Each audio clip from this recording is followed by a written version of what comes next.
Hey guys, welcome back to the next video, and in this video I will show you how you can sort the data points on a map chart.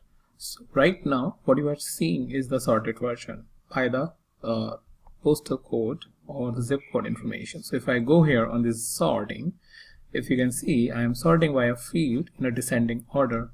So what it does is if I am, let's say, in ascending order, for example, you will see that a lot of the data points are going on the back side. But if I do it descending, it sorts and give us the outliers or the bigger value in front of us.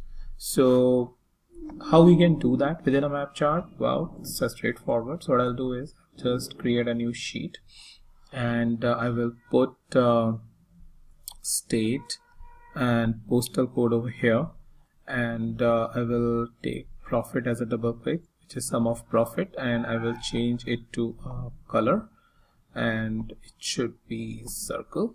So now I have the information, and if you see, the blue point here is hidden, right? And that's the case wherever there are overlapping data points, our outliers or the bigger information are not shown.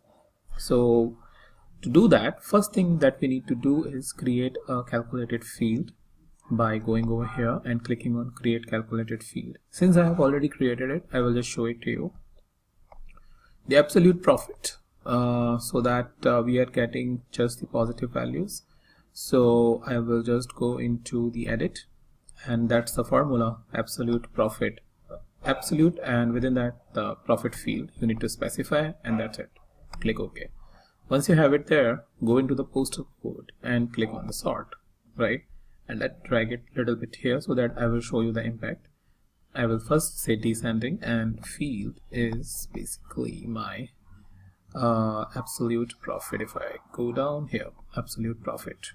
If I click apply, you will see the action here. Click apply. Now the data points, if you see this, over here, here, and here, it will show you up in front as compared to the previous one where it was hidden by the overlapping data points. So that's a quick tip about how you can sort the data points on the map chart.